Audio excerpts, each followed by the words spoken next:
चलिए बच्चों, आज हम लोग पढ़ेंगे ह्यूमन डाइजेस्टिव सिस्टम के ऑर्गन्स के बारे में, जानेंगे कौन कौन से ऑर्गन्स डाइजेस्टिव सिस्टम में पार्टिसिपेट करते हैं।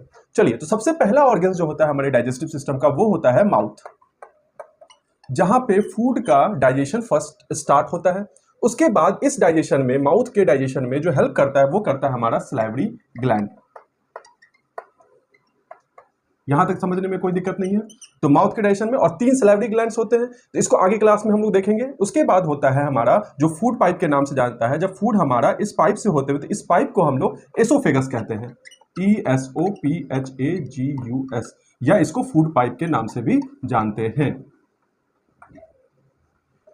अब अगला जो आता है, जब फूड हमारा कहां तक पहुंचता है, अब एसोफेगस के माध्यम से होते हुए स्टोमक पर पहुंचता है। तो अगला है हमारा स्टोमक, और इसी स्टोमक में जो हमारे डाइजेशन सिस्टम में हेल्प करता है हाइड्रोक्लोरिक एसिड, तो HCl इसमें पाया जाता है।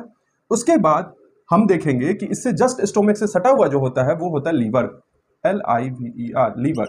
उसके बाद देखिए, लीवर में के ही जस्ट नीचे, लीवर के नीचे जो होता है वो होता है गॉल ब्लैडर।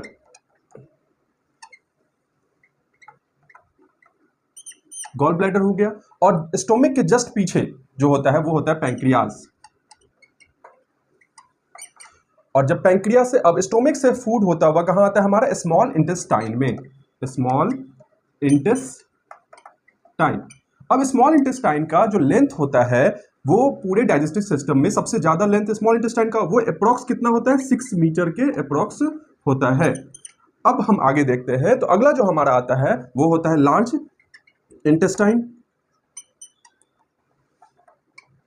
और लार्ज इंटेस्टाइन का जो लेंथ होता है वो 1.5 मीटर के अप्रोक्स होता है। तो यहां तक समझ, यहां से क्वेश्चंस आते हैं। अगला आप देखते हैं हमारे लार्ज इंटेस्टाइन के लास्ट पॉइंट पे, देखिए स्टार्टिंग यहां पे जो होता है वो होता है अपेंडिक्स होता है, और यहां पे हमारा होता है रेक्टम, और लास्ट जो माउथ होता है वो होता है जहां से अपशिष्ट पदार्थ बाहर निकलता है, उसको कहते हैं एनस। तो यहां तक हो गया। तो इस तरह से हम लोगों ने देखा कि कौन कौन से पार्ट्स होते हैं डाइजेस्टिव सिस्टम में जो पार्टिसिपेट करते हैं। तो सबसे पहले कौन सा आता है, माउथ।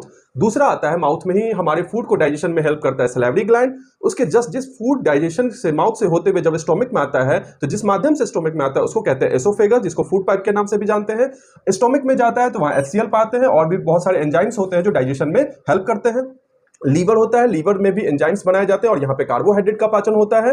और गॉल ब्लैडर इसी में एंजाइम को रिलीज करता है, कहां तक, लाने में स्मॉल इंटेस्टाइन तक। स्मॉल इंटेस्टाइन हमारा ये पता चला कि यहाँ पे भोजन का पूर्णतः पाचन कहां होता है, हमारे स्मॉल इंटेस्टाइन में। और स्मॉल इंटेस्टाइन का लेंथ कितना होता है, अप्रॉक्स 6 मीटर होता है।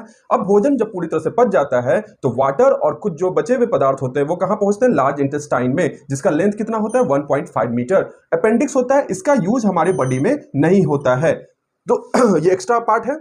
उसके बाद हमारा भोजन कहां पे स्टोर हो जाता है, जब सारा का हो जाता है, पाचन हो जाता है, तो अपशिष्ट पदार्थ हमारा स्टोर होकर आता है रेक्टम में, और एनस के माध्यम से ये बाहर आ जाता है। तो इस तरह से हम लोगों ने देखा। अगले क्लास में हम लोग देखेंगे कि हर बॉडी का फंक्शन क्या है, हर parts of the digestive system का फंक्शन क्या है।